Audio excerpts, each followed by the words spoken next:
Le DAF Fresh Morning, c'est 104.5 tonnes de bonne humeur. Tous les matins sur Urban FM. La meilleure radio de la capitale. La meilleure radio de la capitale. On repart dans le DAF Fresh Morning avec Safe Mosley ce matin. Mosley, est-ce qu'on a de l'actualité politique croustillante? Croustillante, peut-être pas. Pas, peut-être pas. Du moins, c'est événementiel, peut-être pas. On est toujours dans les suites, peut-être, des différents congrès qu'il y a eu des partis politiques, notamment du RPM, le Rassemblement pour la Patrie et la Modernité de Barreau-Chambrier, et du Parti démocratique gabonais. Vous savez que pour ce qui concerne le Parti démocratique gabonais, il y avait on va dire, la rencontre des cadres de cette formation politique dans les différentes provinces du Gabon, sinon les différents chefs-lieux de province de notre pays. Et l'ambition était de pouvoir procéder, on va dire, à l'enregistrement, j'ai envie de dire ça comme ça, puisqu'il n'y a pas eu réellement de vote pour beaucoup de circonscriptions politiques du PDG par rapport à des personnes qui pourraient prétendre à des postes de MCC, MCN, membres du bureau politique et consorts. Mais n'empêche qu'il y a quand même eu cette ambition affichée de certains et qui ont manifestement fait savoir leur intention. Ça s'est passé notamment dans la province du Haut-Lantin à Maouiem, où on a beaucoup de jeunes cadres qui se sont manifestés pour pouvoir plus ou moins participer pleinement à la vie politique de cette formation. On a le Haut-Togo, notamment dans la commune d'Okonja. Où il y a eu des conseils provinciaux, non? Oui. Ils ont fait les délibérations. Normalement, c'est les conseils provinciaux qui doivent choisir les gars qui vont. C'est au conseil provincial que on va dire, on pose sa candidature. C'est-à-dire que tous ceux qui rêvent à un niveau X ou Y, du moins d'assumer un poste de responsabilité à un niveau X ou Y au sein du parti, déposent leur candidature pendant le conseil provincial. C'est ce qui s'est fait. Je ne comprends pas. Il dépose la candidature pour aller au congrès. Pour que la candidature soit officiellement validée au congrès. Parce qu'il faut savoir que c'est au congrès qu'on décide du choix des personnes devant mener l'action politique dans les circonscriptions du PDG. Donc, à ce moment-là, il y a eu, comme je l'ai dit, le week-end dernier, ces conseils qui avaient pour ambition, effectivement, de permettre, toi, par exemple, si tu es membre du Parti démocratique gabonais, tu pouvais aller postuler soit pour le poste de membre du comité central, membre du conseil national ou membre du bureau politique. Et c'était aujourd'hui avec la formulation qui, du moins le retour à ce qui a toujours été dit au niveau de cette formation, c'est de pouvoir faire en sorte que ce soit la base qui décide des personnes pouvant aller aux élections, du moins prétendre à des postes. C'est vrai que à certains endroits, il y a eu validation. Il y a d'autres, on a différé le choix parce qu'il fallait qu'il y ait une décision qui vienne de là-haut. Parce que si vous avez dans une circonscription 2-3 fortes têtes, et bien à un moment donné, même le secrétaire national aura du mal à pouvoir vous départager, ou les militants pourraient avoir quand même des difficultés à pouvoir départager X ou Y par rapport à leur envergure, par rapport à l'aura qu'ils ont. Donc à ce moment-là, on se réfère à la hiérarchie, donc on fait remonter l'information au secrétaire général qui, lui, en accord avec le bureau du distingué camarade président de cette formation politique, se réunit peut-être pour pouvoir faire des amendements ou réajuster le tir par rapport à la proposition de X, Y. Donc, mais ce ne sont que des propositions. C'est le distingué camarade qui décide. Oui, en dernier ressort. En dernier ressort, il décide. Mais il y a aussi que cette décision, elle est donnée en plénière. Parce que vous savez que le 23 et le 24 décembre, il y aura le congrès de la Renaissance qui doit conduire le PDG vers les joutes électorales qui arrivent, notamment la présidentielle, les élections législatives et les élections locales.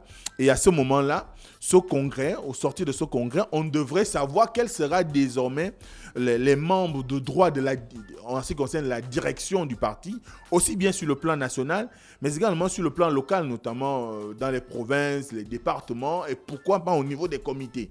Donc, et sur le plan international? Mais c'est tout ça. En réalité, ça devrait être tout ça. Parce que le PDG ne s'arrête pas seulement au Gabon. Vous avez des fédérations en France, au Sénégal, En Afrique du Sud, Aux aux États-Unis. États-Unis, un peu partout. Au Japon. en Chine. Et au Liechtenstein. Ah bon? Oui. Oui, tout à fait. Le Liechtenstein, c'est une principauté comme Monaco. Oui, ça existe. En Allemagne. Ah, René, tu pensais que ça Non, n'existait pas? je parlais par rapport à la À la présence du PDG. Voilà. Je croyais que c'était le Pétauschnock. Non. Ah, d'accord. Non, ça existe, le Liechtenstein. Ouais. Donc, à ce moment-là, évidemment, ça devrait exister. Bon, on doit avoir organisé ce genre de rencontres au niveau des fédérations de l'étranger.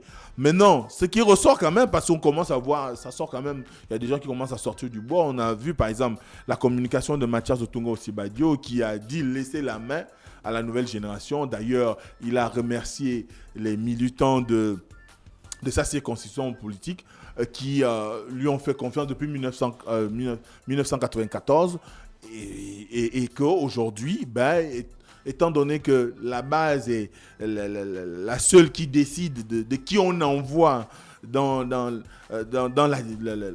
les bureaux ou les instances de direction du parti, il se conforme à cette réalité-là et que lui, après avoir reçu les honneurs, il entend maintenant être au service, donc il appelait ça la servitude.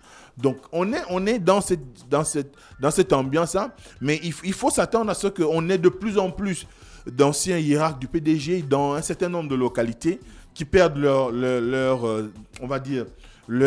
statut au sein du parti parce qu'il y a quand même une nouvelle génération de leaders au PDG. Il y a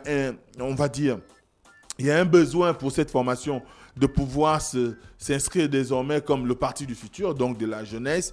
On sait très bien que en qualité de chef de l'État, Ali Bongo Ondimba a fait voter une loi qui demande à ce qu'il y ait une représentation dans les instances de gouvernance ou de gestion du pays de 30%, par 30% de jeunes, 30% de femmes, et cela doit pouvoir tourner. Et à ce moment-là, on voit bien que ce congrès du moins le congrès du PDG va quand même être un moment où les hiérarques actuels pourraient se retrouver, qui dit bien au banc de touche, ou bien encore se retrouver à être juste de simples militants et accompagner la nouvelle vague de jeunes qui pourraient peut-être avoir les arguments nécessaires pour offrir quelque chose d'autre à la jeunesse gabonaise, mais également aux Gabonais dans leur ensemble. Mais ce qui est sûr, c'est qu'avec cette sortie de Mathias Otunga Osibadio, on voit bien que désormais, il y a quand même une nouvelle ligne qui est tracée.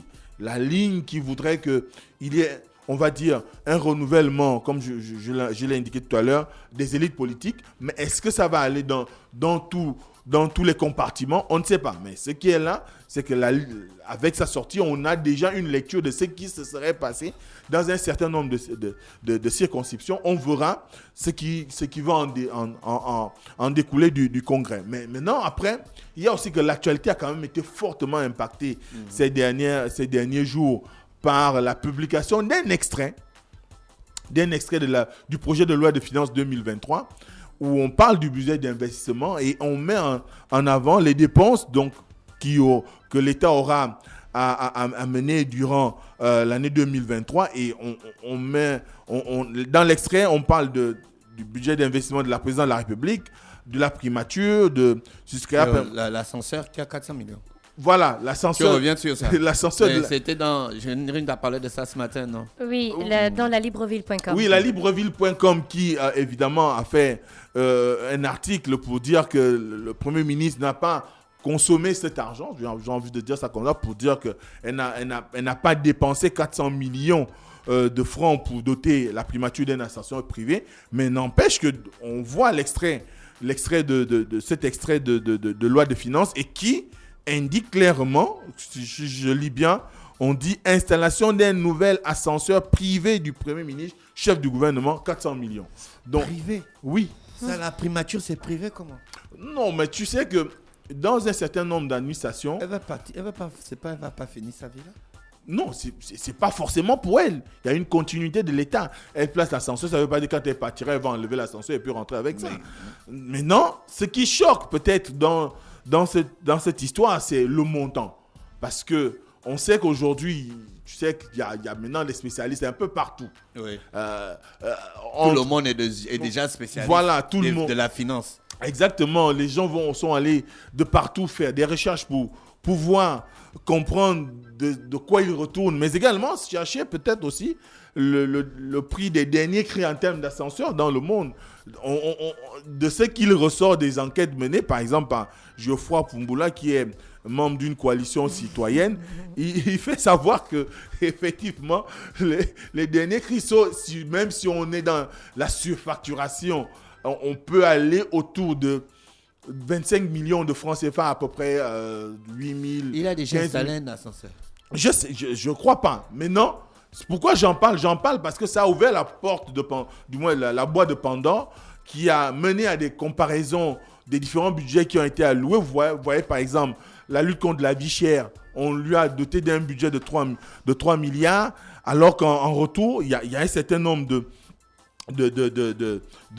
dépenses qui seront effectuées par le gouvernement, notamment par exemple le pilotage de la coordination de l'action gouvernementale qui a 4 milliards. Vous avez toujours dans le même ordre d'idée, on va dire la nouvelle CNI qui sera biométrique, elle va coûter à peu près 4 milliards.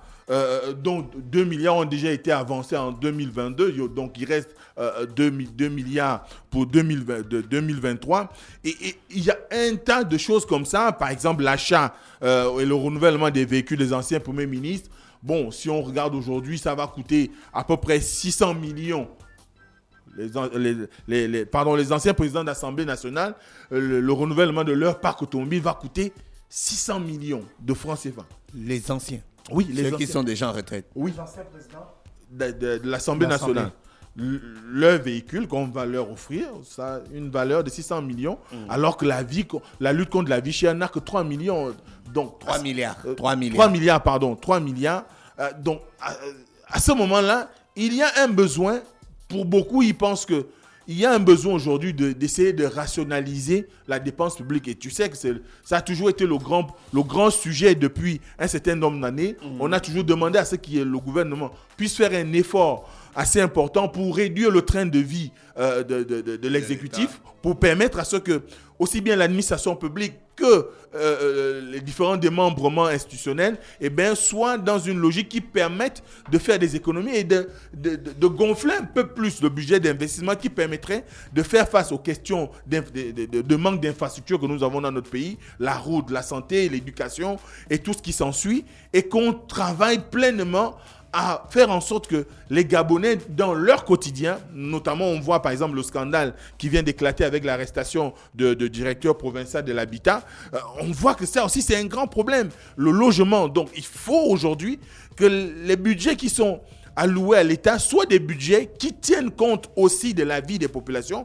parce que au-delà de faire en sorte que les autorités aient des trains de vie assez intéressants par rapport aux fonctions qu'ils occupent, mais on a aussi besoin que finalement, on soit dans une situation où la population puisse ressentir les effets induits de la politique sociale de l'État, mais également que les budgets qui sont votés par l'Assemblée nationale et le Sénat soient des budgets qui réellement sont mis au service du développement du pays. Donc c'est autant de débats qui se posent aujourd'hui sur aussi bien la toile que dans l'opinion, parce que quand même, comment on peut imaginer qu'un ascenseur reviendrait à 400 milliards? Mais ils ont expliqué ça, l'ascenseur ne revient pas à 400 milliards, Mosley. Il faut lire les articles. Je lis les articles. Il y a un article qui a bien expliqué ça le matin. J'ai lu l'article. Voilà. J'ai lu l'article. Ne te précipite pas dans des situations. Il ne faut jamais te précipiter. C'est pas une précipitation. Il faut toujours avoir une lecture claire du théâtre des opérations. Je suis d'accord, mais c'est une façon aussi de savoir que au-delà de l'amélioration du cadre de travail des agents du ministère, du moins de la primature, mais un ascenseur privé, ça veut dire que ce n'est pas tout le monde à la primature qui l'utilise. Donc à ce moment-là, il y a quand même... Ça, c'est ce qu'on t'a dit. Ce n'est pas ce qui a été clairement expliqué dans le compte rendu que René Ruth a parcouru. Le compte rendu, c'est un article, hein, attention. C'est un article, c'est pas un compte rendu. Si tu es tombé sur un article... Est-ce que ces chiffres sont exacts? Lesquels? Quand tu parles de 400 millions, de 3 milliards et autres, c'est exact? Ces chiffres font foi. foi. Est-ce que les 400 millions correspondent forcément à l'ascenseur privé? Bien sûr, Non. c'est la ligne. Non. Mais le document, Le document n'est pas officiel, frère. le document, Non, le document là n'est pas officiel. la DGB-FIP. Le document là n'est pas officiel. Ah bon? Non. Bon, on va aller C'est un document falsifié. on va aller à nouveau relire la loi des finances faut avoir le 2023. Mais ce qui est sûr, c'est qu'aujourd'hui, on a besoin d'avoir des budgets qui sont mis en avant, qui tiennent compte des réalités des populations, qui tiennent compte de ce que le Gabon a besoin aujourd'hui, des hommes politiques qui soient capables de le transformer et de mettre en avant d'abord le bien-être et la vie, le bien-être des populations et le développement du pays en premier lieu. Merci, Mosley, avec nous ce matin sur les 104.5 Urban FM. Là, c'est sur Urban René Ruge. Il y a le concert de Fally Ipupa ce soir. Oui, il y a le concert de Fally Ipupa ce soir du côté du Jardin Botanique. Donc, je pense que Direct Prod a fait une communication tout à l'heure pour dire qu'il n'y a plus de billets. Donc, si vous avez votre billet, soyez prêts. Il a rappelé qu'il fallait être chic pour assister au concert de Fally Ipupa. Oui, il faut être chic. Il ne faut pas venir en jean, destroy et autres et tout ça là. Pas du tout. Donc, il faut avoir un smoking. Il faut avoir un smoking bien taillé. Tenue de soirée. Non, tenue de soirée, s'il te plaît, Elvis. Okay. Et pour les femmes, il faut avoir de belles robes. Chic avec un très beau Et rappelle jean, que soirée de gala, on ne met pas la cravate, c'est le nœud papillon. On peut mettre la cravate. On peut mettre avec la un smoking, tu mets une Les Si puristes Jeff Bezos met une cravate à une soirée gala, tu vas venir lui dire qu'on ne fait pas ça. Qui? Jeff Bezos. Bah ouais, on peut le dire. Normalement, il ne doit pas Jamais. rentrer N'importe quoi, il va acheter toute la soirée gala. avec quelqu'un. Ah, toi aussi. Toi aussi. Excusez-vous. Excuse-moi, le grand. Là, tu parles comme ça, Je Jeff blaguais. Bezos. Non, mais la soirée, c'est aujourd'hui du côté du Jardin Botanique. Donc, si vous avez votre billet, allez-y simplement partir de quelle heure? vous amuser tranquille. C'est à partir de 19h. Merci René Rutte, on se retrouve lundi lorsqu'il sera exactement 7h. Demain, vous aurez Sirocos avec sa bande. Voici l'horoscope des auditeurs. Le Dafresh Morning, c'est 104.5 tonnes de bonne humeur. Tous les matins sur Urban FM. La meilleure radio de la capitale. La meilleure radio de la capitale.